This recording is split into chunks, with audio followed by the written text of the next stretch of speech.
जय माता दी। आप सभी का आपके अपने चैनल ज्योतिषबाई कमला पांडे में हार्दिक स्वागत है। आप सभी की डिमांड के आधार पर जिस टॉपिक को लेकर के आज उपस्थित हुए हैं, वास्तु दोष में सबसे बड़ा स्थान होता है आपके घर में, जो बहुत भारी भारी नेगेटिविटी के स्थान है, टॉयलेट और बाथरूम। अगर यहाँ पर आपका दोष है तो इससे बहुत अधिक समस्या घर में होती है। अपने आप में बहुत बड़ा वास्तु दोष है। अगर बात हम टॉयलेट की करें, शौचालय की करें, तो चाहे वास्तुशास्त्र के दृष्टिकोण से देखें या फेंग शुई की दृष्टिकोण से देखें, इसे घर में बनाना दोषपूर्ण था। कुछ वर्ष पूर्व आप अगर देखेंगे तो घर से थोड़ा सा बाहर साइड में हटके बनाया जाता था टॉयलेट, भले ही बाथरूम घर के अंदर होते थे, क्योंकि इससे यहाँ हम अपने शरीर के मल और मूत्र के रूप में सारी नेगेटिविटीज को त्यागते हैं।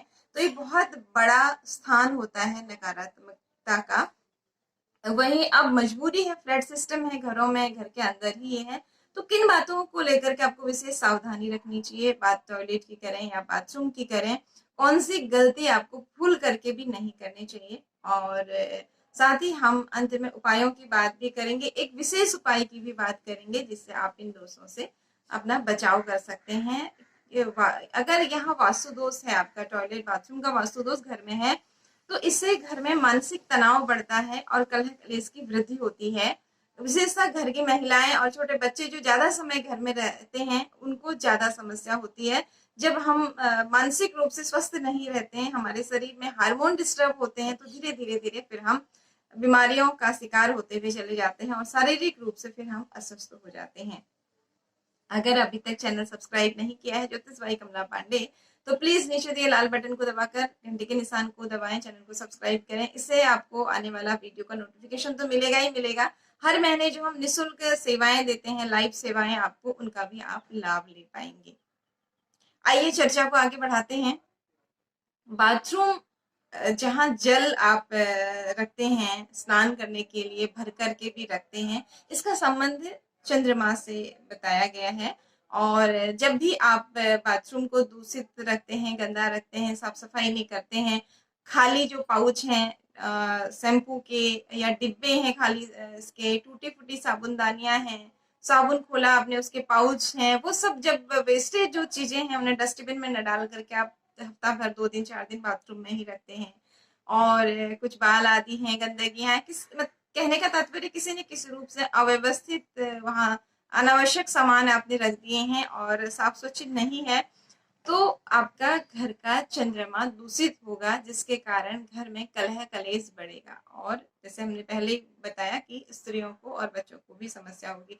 ना केवल आपको शारीरिक और मानसिक कष्ट होंगे, बल्कि धन के मार्गों में भी अवरोध हो जाएगा, और धन आएगा भी तो वो आपका अनावश्यक यूं ही खर्च हो जाएगा, रोगों में गलत चीजों में खर्च हो जाएगा। तो आपको विशेष सावधानी रखनी है। एक तो आपको कभी भी बाथरूम में गहरे रंगों का प्रयोग नहीं करना है, चाहे वो बात टाइल्स की हो या फिर दीवालों के रंग की हो, सदैव हल्के रंगों का प्रयोग करना है। स्नान के बाद एक बर्तन या जो भी बर्तन आपने बकेट्स वगैरह 1 या 2 वहां रखें, उन्हें जल से भर करके रखें। इससे घर में सुख समृद्धि बढ़ती है, चंद्रमा भी मजबूत होता है। रात्रि में स्पेशली पानी की बाल्टी भर करके रखनी चाहिए बाथरूम में, कहते हैं इससे घर में सुख संपन्नता बढ़ती है, शांति बढ़ती है, चंद्रमा मजबूत होता है। लेकिन वही एक गलती आप सुबह कर देते हैं कि इस जल को आप गिरा देते हैं, फिर आप ताजा पानी भरते हैं, तो इससे आपको फायदे के बजाय नुकसान होगा।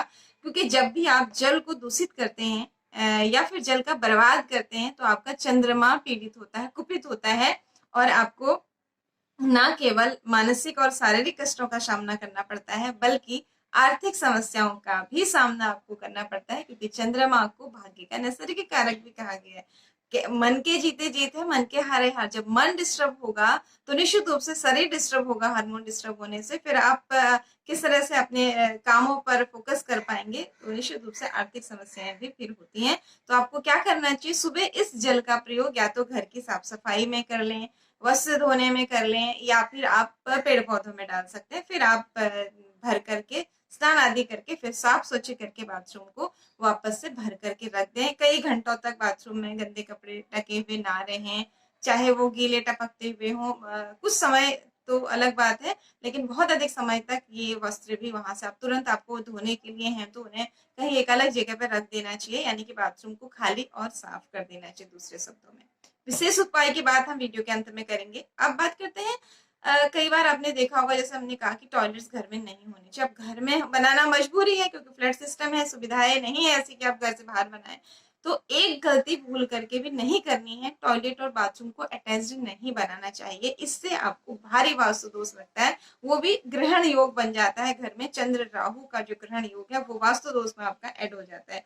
क्यों हो जाता है? ऐसा करते हमने देखा होगा, टॉयलेट है उसी के सामने बड़ा सा बाथरूम बना देते हैं एक साथ ही, तो इसे बहुत बड़ा दोष कहा गया है। इससे क्या होता है, क्योंकि जो आपका शौचालय है वो राहु का संबंध उससे है, भारी नेगेटिविटी का संबंध उससे है, विषाणुओं का उससे संबंध है।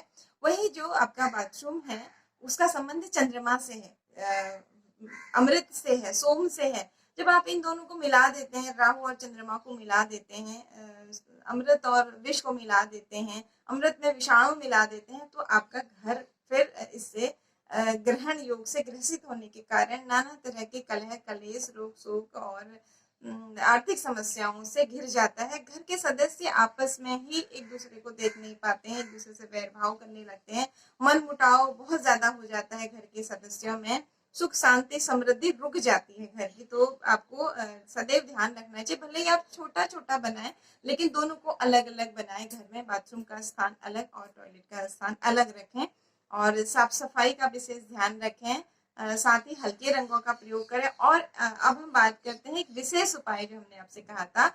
इन सभी बातों का ध्यान रखने के अलावा एक कार्य आपको जरूर करना चाहिए। एक कांच के बर्तन में आपको टॉयलेट और बाथरूम दोनों जगह मोटा खड़ा नमक जो आता है वो या फिर फिटकरी रख देनी चाहिए, और हर हफ्ते पुराने वाले को आपको फ्लैश कर देना चाहिए और बाउल को साफ करके पोंछ करके सुखा करके, यानी कि गीली कटोरी में आपको नहीं रखना, उसको सुखा देना, फिर से भर करके रख देना।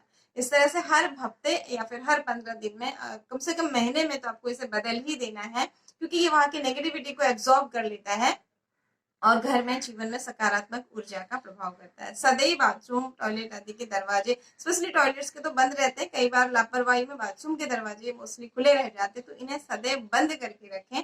ये भी आपके घर में जो नेगेटिविटीज है उन्हें रोकने का कार्य करते हैं। इस तरह से आप इन छोटी छोटी बातों का ध्यान रखते हैं तो आपके घर के बहुत सारे वास्तु दोष दूर हो जाते हैं।